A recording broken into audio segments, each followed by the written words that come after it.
rent-free, Tammy Milhoff.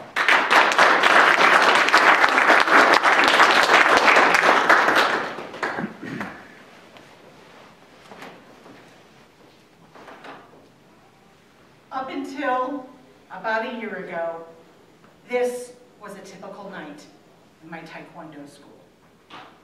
Jab! Kunyang! Ready stance! Begin! Jab! I cannot do this because she has way better form than I do. And that guy's been doing Taekwondo for years, and I can practice until I'm 80, and I will never be as good as he is. Ladies and gentlemen, fellow Toastmasters, honored guests, has this ever happened to you? Have you had a passion in your life that you so wanted to bring to fruition, except for those things in your head that Spiro Agnew back in the 70s once called the negative nabobs of negativity? These are the thoughts living in your head that tell you you can't do something, that tell you your dreams are worthless. And they get planted there by a variety of sources. In my case, it got planted there by a parent who had his own issues, and by peers who, let's face it, kids can be cruel. It got planted from all these outside messages from the media that told me that women of my body type should just cover themselves in burlap sacks, hide in a corner until we lose weight, and then come out and present ourselves to society. It got told to me in so many different ways that eventually it became my thought pattern. And these negative thoughts started dwelling in my head. And it led to all sorts of fear. It led to all sorts of anxiety. And when you're like me, and you have bipolar disorder with major depression and social anxiety disorder, this is not a good combination. It was during one such of these panic attacks that a friend of mine came to me, embraced me, told me she loved me even though I didn't believe her, and said to me, Tammy, why are you letting these people live in your head rent-free? What did they do to earn a place in your mind? Well, I never really thought of it that way. Goodness gracious, she was right. I was letting these people live in my head rent-free. I just let them in. I opened the door and there they were. Well, that's stupid. That's not the kind of landlord I want to be, because not only were these people squatting in my head, they were stealing things from me. What kind of landlord lets somebody live rent-free in an apartment and then lets them rob them blind for absolutely no reason whatsoever, except that they didn't know any better? I had to do something to change my life. I had to do something to get these squatters out of my head. So I decided to look around. Oh boy. I needed some teachers.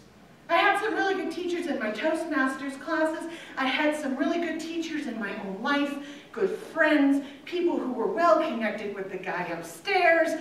I took advice from wherever I could get it. But there were certain pieces of advice that really stuck with me, and I'd like to share a few of those with you today. The first piece of advice came from a very wise teacher that is in my life, has been in my life for the last 10 years. His name is Grandmaster Suk-Young Park. He is from Korea.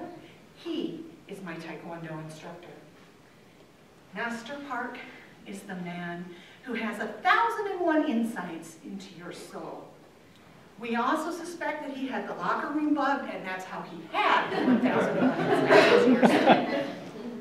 But nevertheless, Master Park has many pieces of wisdom that he is able to share with his students that stick like glue in their minds. Now, the one piece of advice that he always seemed to give to me was, "Oh, Tammy, you must remember, never compare anyone else. Compare only one, only yourself." Don't compare yourself to anyone else. What a terrific idea, because when you compare yourself to someone else, you're robbing yourself of your own awesomeness. You're robbing yourself of all the wonderful things that you possess inside because you're comparing yourself to that other guy. You're comparing yourself and saying, "I'm not as good as that person, so I'm just going to give up." So finally, I figured it out. I'm going to start comparing myself to myself on my best day or on my worst day. Did I do great today? Great! I'll do better tomorrow. Did today absolutely suck? Yeah, but I'll do better tomorrow. And soon the challenge began. Negative thoughts do not like that. The second piece of advice I want to give you is from my grandnephew Cash. How many here have ever dealt with a 4-year-old? You know their 2 favorite words? No and why. Challenge the negative thoughts. When they come in, ask them why. Invoke that inner 4-year-old. I can't do this. Well, why not? Because I just can't. I can't do this because, whoa! That's why I can. So invoke that inner 4-year-old. Here's another piece of advice I'd love to share with all of you. Tell yourself every day, "I'm blessed." Tell yourself every day, look in that mirror and say, "I got what it takes. I am enough. And I am going to rock this day." I can guarantee you, as soon as you challenge those negative thoughts, you're evicting the squatters, and next thing you know, you have a beautiful garden with beautiful, positive people. And I hope that I've conveyed some advice to you so that you can go and live your best life in the most positive way possible. Fellow Toastmasters.